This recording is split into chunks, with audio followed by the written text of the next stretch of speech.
Hi, this is Kim Pinkney, and welcome to day 27. I'm in the car again.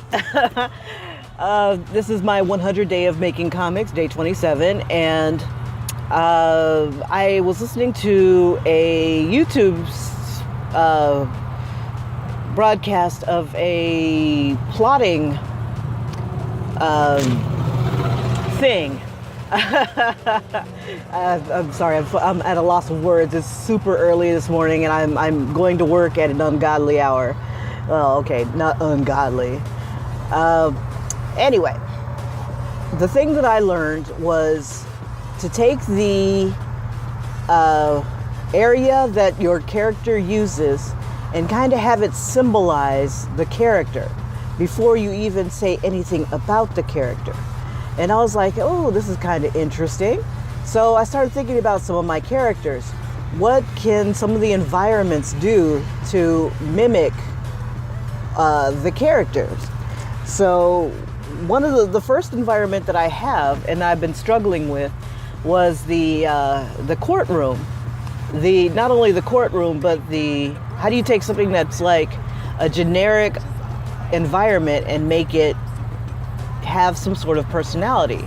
So I was thinking that with this courtroom thing, it's going to have justice, but it's going to have themes of twisted justice. And I was thinking that, okay, I have the fates in the front, and they look menacing. Like, justice is very, very menacing.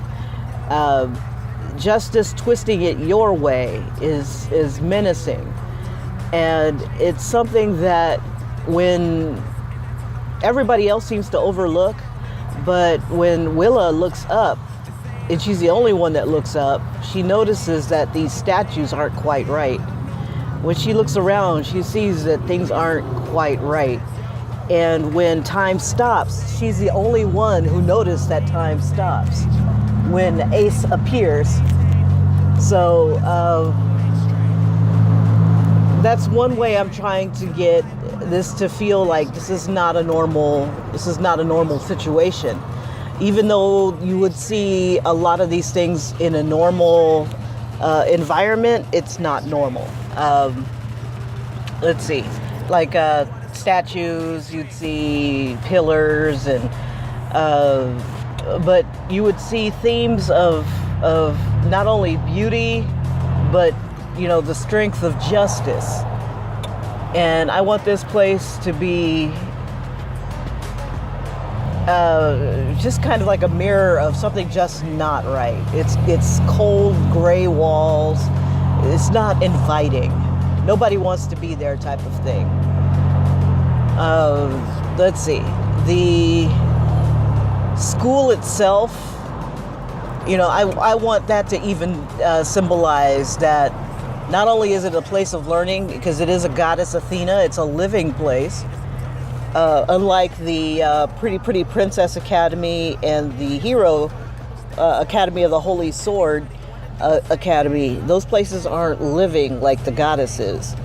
And the goddess is just like the minions. Ultimately, they're supposed to be under someone else's thumb. The goddess is pinned by 10 swords. So you already have 10 things against you when you come into this school, kind of thing. The school is, it's not like she's standing there and she's open-armed and everything like that. She is bound. She is forced open. She is forced down. And she is, it's just not, in the position that she's in, it's not an inviting pose. So that is, in itself, gives the impression that the school is not quite right. But also that, this is not the most ideal position to be in. However, they could be in worse places. The academy, even though she is in a supplicant position, she is not weak. She's pretty strong. She is armored, and a lot of the things are reinforced to keep her from reverting back into a regular god, I guess you could say, like with bodily functions and whatnot. She's got pillars and battlements and things like that reinforcing the walls so that the students can learn inside of her. Okay, within inside of her. And then also, but still, nobody gives her a passing glance that she's a goddess. She's been around for ages. Even to the students who come to the school, they don't give much thought to why she's in that position. Why does she look like this? They got their own problems, and she has her own, and nobody gives a rat's ass. Okay, so that's the school. Now the world itself, I wanted to be, it's a place of beauty, but also a great place of danger.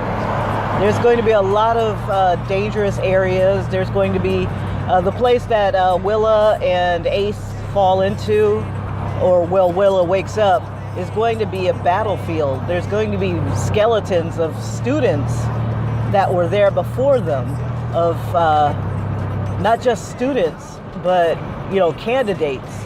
These are people who fell through the cracks and just did not make it. And when Willa wakes, she's nibbled on by rats.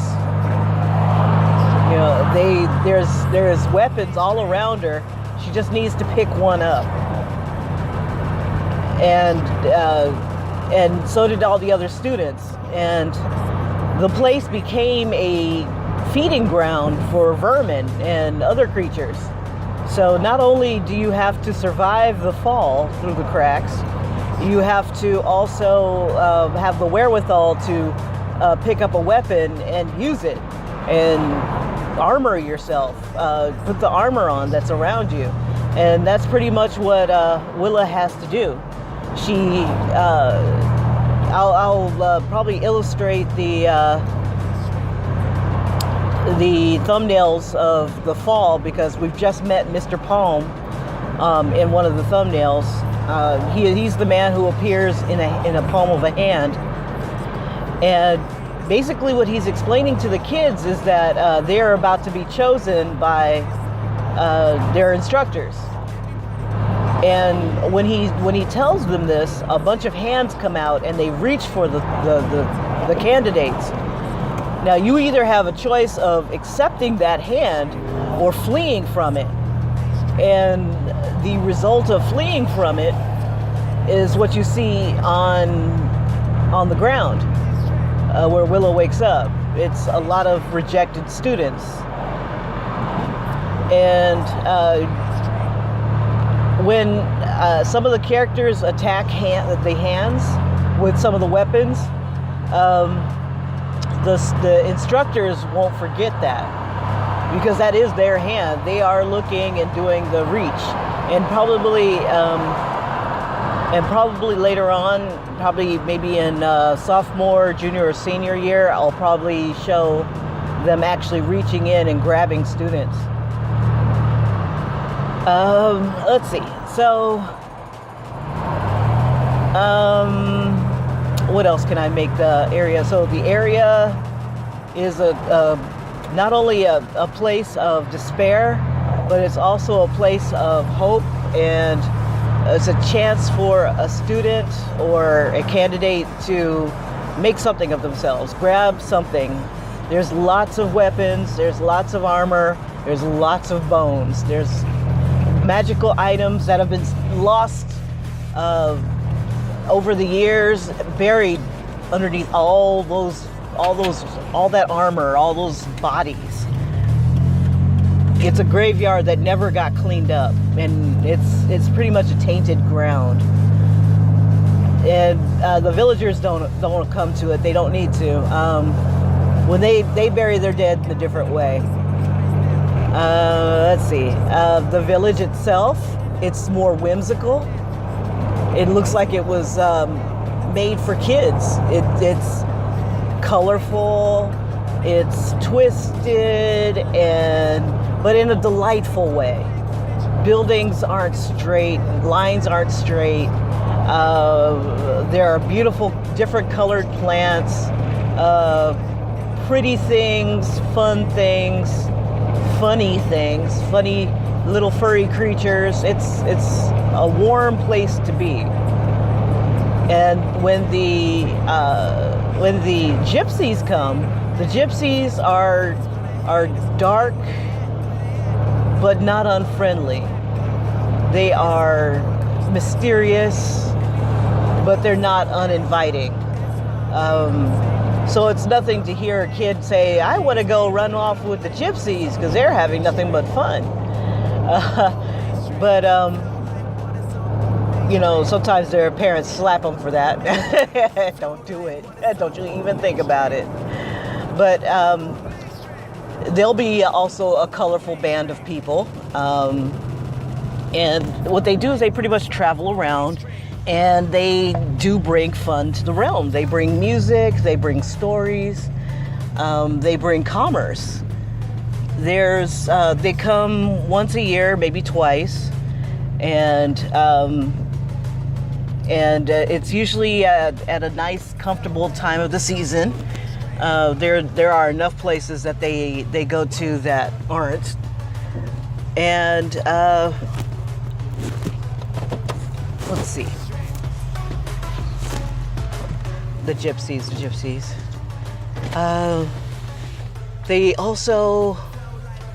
They do love to have fun. They love to drink and frolic. And the thing about the gypsies is that they're not just one race. They are an amalgam of races. They are mixed races. There are humans and dwarves and elves. And it's kind of like a big hippie commune. Different colors, different flavors are brought together. And they also have magical items to sell. Some of them legal, some of them illegal. Let's see. So they add a little bit of extra to the world. They also come with their own gods. They're not the same gods of the land. And some of these gods are whimsical. Some of them are not. Some of them are very serious. But they do follow a trickster type god. For the most part, and I think each one of them have they follow the trickster god of their particular race. So there may be a trickster god of elves, one of dwarves, one of humans. So you'd have like Loki for the humans. You'd probably have something off the wall for the dwarves, and even more off the wall for the elves. Let's see. Everything exists in a balance. The trees bear fruit to feed the humans. The humans give off oxygen and feces to feed the trees. Everything exists in a balance. Water, the precipitation, it rains when it needs to rain.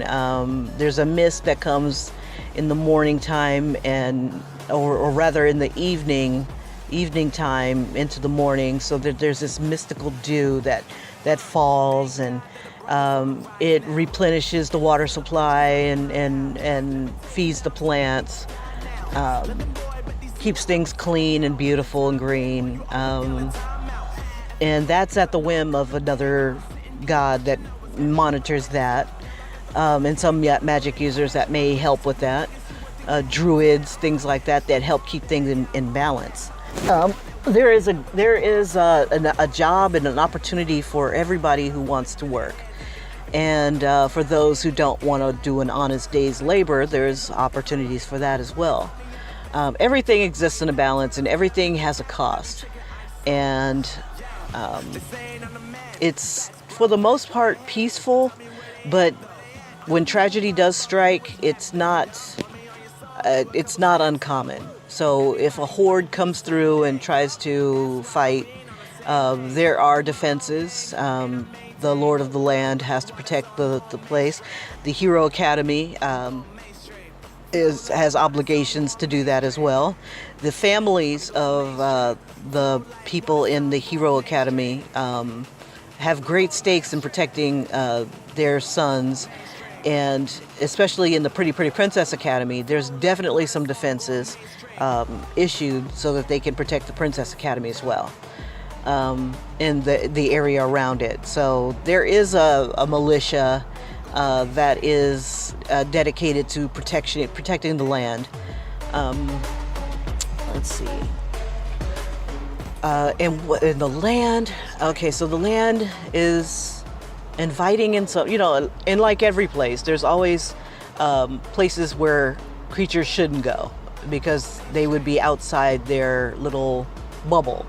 So you wouldn't have some deliciously friendly creature go into a dark area where they could be eaten and be considered a delicacy. Nor would you want a goblin or something like that to come into a warm, inviting place. They might fry or something, or die of diabetic shock from the sweetness of it all. So they dark keeps the dark, light keeps the light, and every now and then at night they intermingle. Those that aren't sleeping or hiding or doing their own thing sometimes get eaten eaten or taken advantage of. There are guilds for every job, from the lowly thief to the lords, and people are urged to join one because not only the camaraderie, but also to enhance the craft, to make more money. There's lots of opportunities to survive and live a happy, peaceful life. And they love to have celebrations. They enjoy talking to each other, the camaraderie of it all. Even the minions in the Minion Academy come out and they frolic among the townspeople. There's a place for everyone if they want it. Let's see. Places of learning. There's a neighboring town, much larger than this one, than this college town, I want to call it. And a lot of wonderful things and terrible things happen. And let's see. And it has its own beauty and grace to it as well. But this one here is pretty much just preparing the students from all three academies to enter into the realm and be thriving individuals. All right, well, thank you for listening to my rambling on and just trying to figure out different ways of how I can make each of the setting resemble the characters. Let's see. So where do they sleep in the Goddess Academy? I think maybe I'll discuss things like that on day 28. So again, thank you for tuning in and watching my progress. Have a great one, and I'll see you tomorrow. Bye-bye.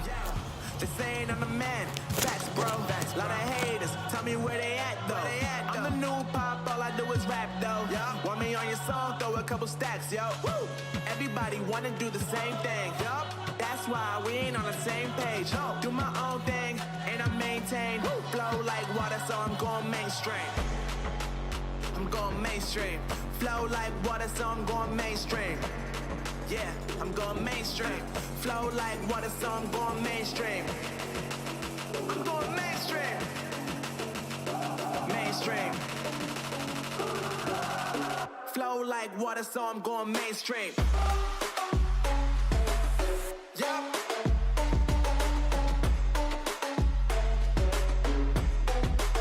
I'm going mainstream.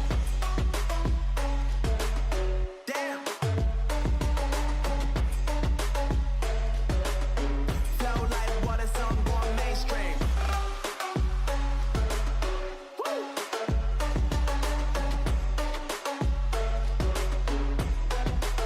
I'm going mainstream.